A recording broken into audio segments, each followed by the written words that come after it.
final presenter of the afternoon is Kaitlyn Campbell. Kaitlyn is an education specialist at the GTM Research Reserve. Prior to working at GTM, Kaitlyn worked at the Marineland Dolphin Adventure, where she was exposed to animal care and informal education. Kaitlyn has now found her passion in primary and secondary educational programs, which brought her to the GTM Research Reserve in February of 2019 as an environmental educator. Kaitlyn is actively involved in the career academies of St. Johns County, coordinating field trips, summer camps, and internships, and now finding her spot with the virtual reality programs in our education program at the Reserve. So Kaitlyn, I will pass off the baton to you.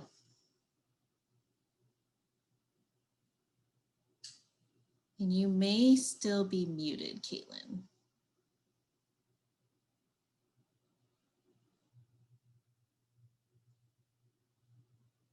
Okay, I found it. The little microphone went away.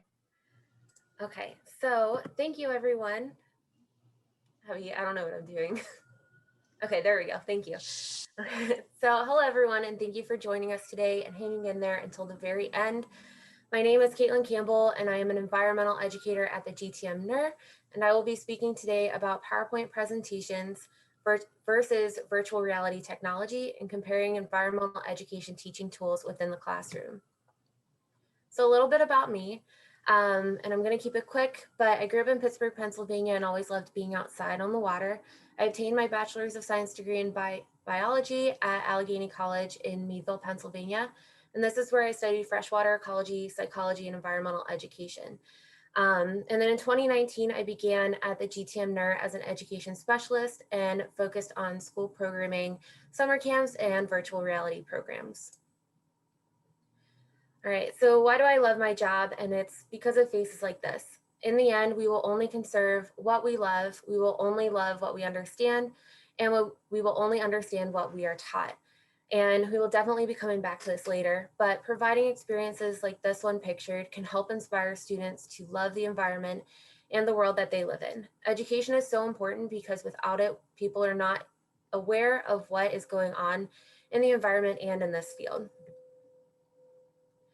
So there are many local Title I schools and low-funded schools in our area and schools that are too distant to travel to us within their allotted times for field trips.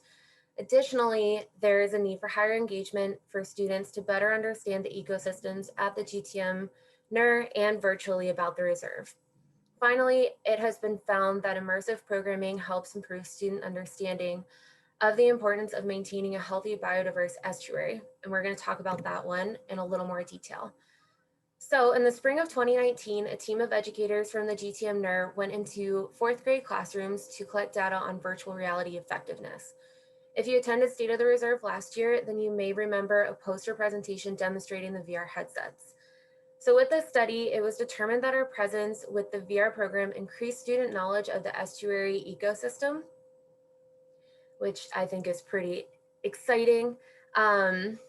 And within that ecosystem, so we saw a lot of really great things where they were able to increase their estuarine knowledge, estuarine literacy, and the knowledge of the marsh ecosystem, and that can all be seen in the graphs. Therefore, we knew our presence with the VR headsets increased student knowledge of the ecosystems. All right, so to switch it up a little bit more, I wanted to ask you all a few questions just to kind of wake you up again. So it's only a couple, but we're gonna play a Would You Rather. So feel free to answer in the chat box, or you can raise your hand if you agree with whatever I'm saying. So first question, would you rather be outside and enjoy the weather in Florida or stay inside and learn from a PowerPoint presentation? And you can just type inside or outside. Yeah, I figured. So a lot of people are saying outside. I of course agree, and I can't wait to go outside after this. Number two, if you weren't able to go on a field trip or go outside, would you rather have a guest speaker visit or only have the same speaker or teacher for every class every day? And you can just type speaker or teacher. Yeah, guest speaker. That's a big popular one as well. Just imagine today going from 9 o'clock to 4, if it was just one person talking, it gets a little mundane. And then for the third one and final question, would you rather learn from a typical PowerPoint presentation or switch it up with a virtual reality experience? And you can just put PowerPoint or VR. Yeah, not to be biased or anything, but I would like VR as well. All right, so to kind of go into detail about the difference between the two, PowerPoints and virtual reality programs. So this Venn diagram is going to depict some of the attributes of PowerPoints and VR.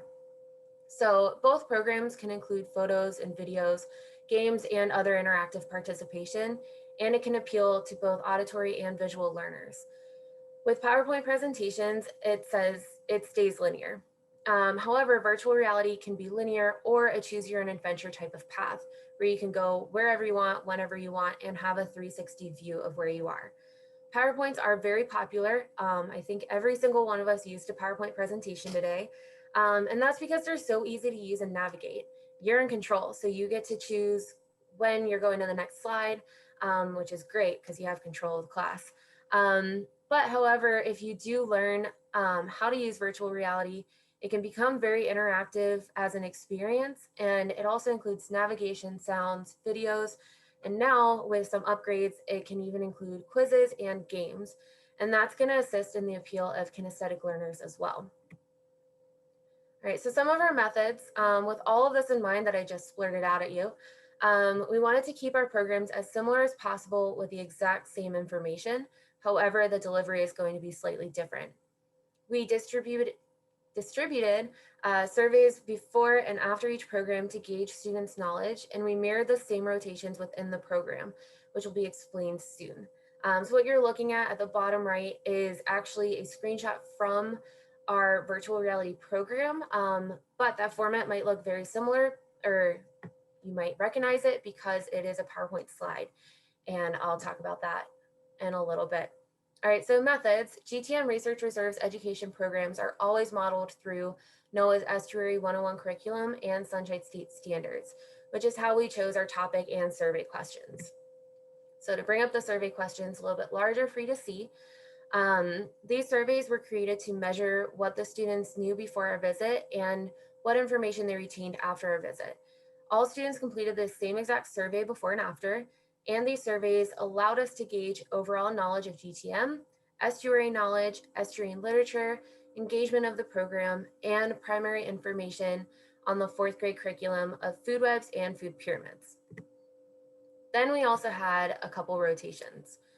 So the two main rotations are pictured on the slide. So first, I had mentioned that we had one rotation that focused solely on the 4th grade curriculum of energy transfer through the estuary, and that was conveyed either through PowerPoint presentation or virtual reality.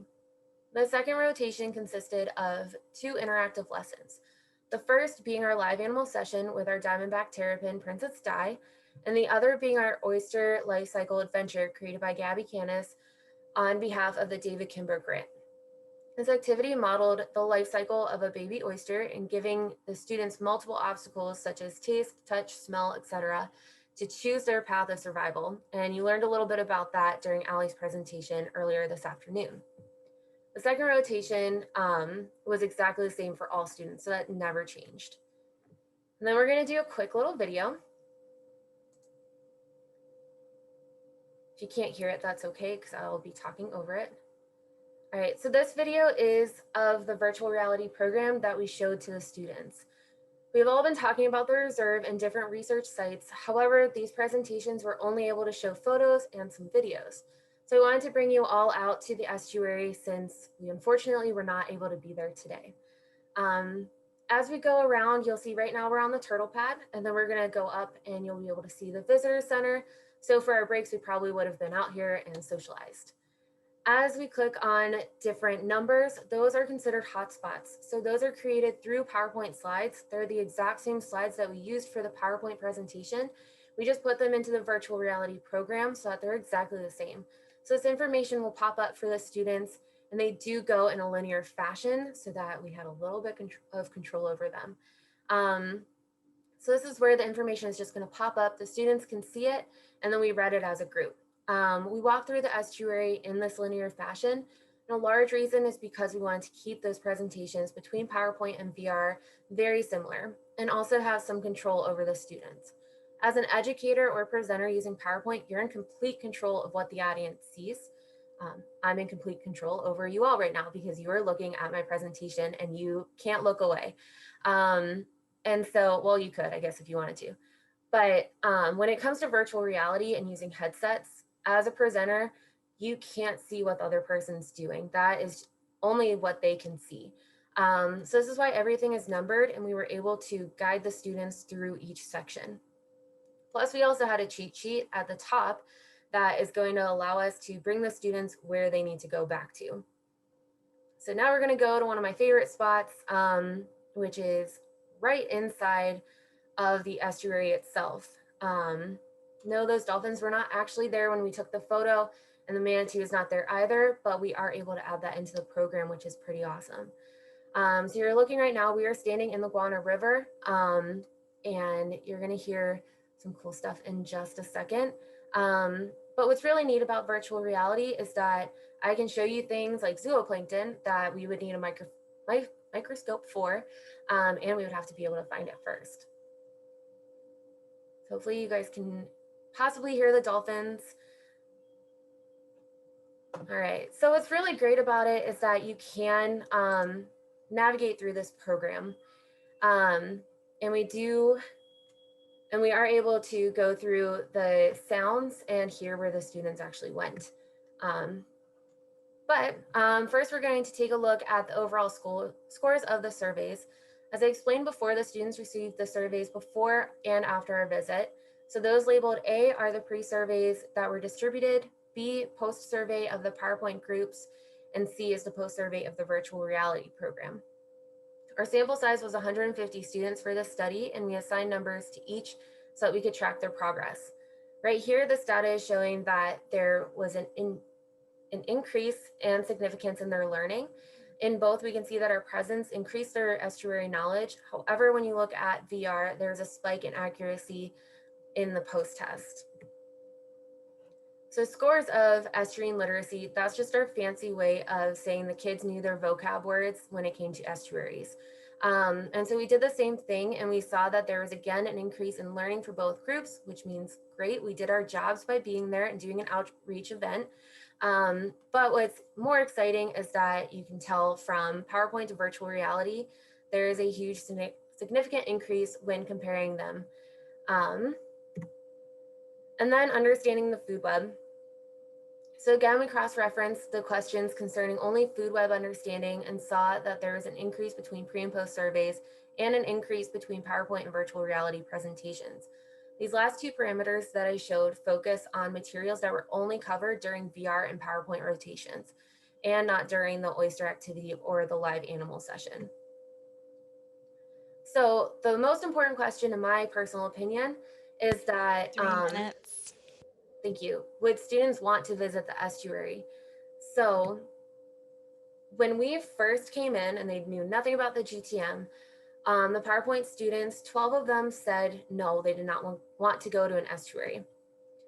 For VR, 18 of those students said no, they did not want to visit. And that was before they learned about the estuary, and that's why the quote before was very important.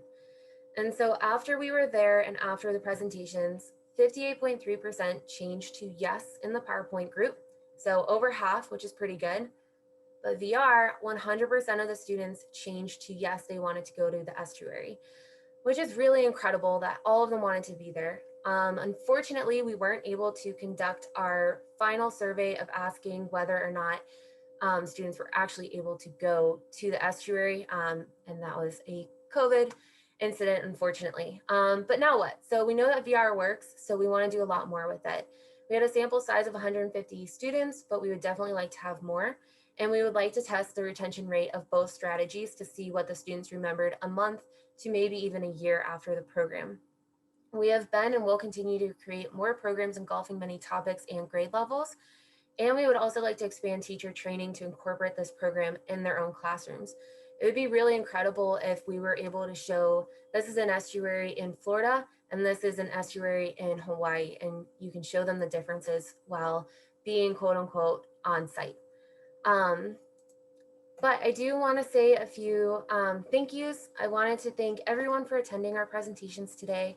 And I wanted to extend that appreciation to Gabriella Canis for the creation of this virtual reality program and the research components involved. I would also like to thank the volunteers and GTM staff that assisted with the distribution of the program itself. And also thank you to the students, teachers, and administration at Southwoods Elementary for allowing us to be in their classrooms and to collect this data. And on that note, thank you. And if you have any questions, I'd love to answer them.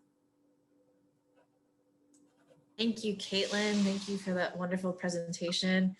And as someone who has been working from home for almost a year, I do really miss that view of the estuary. So thank you for that quick video. We do have one question so far. How is the progress for developing these programs for students on the spectrum? A great question. We do have a program. Yep, Josie just answered it. So we are in the process of the universally designed VR program. And a big reason for that is it can be very dangerous for students on the spectrum to be around water. I love the water, so there's a lot that needs to keep me away from it. And for some of the students, it's hard to understand dangers of being in moving water.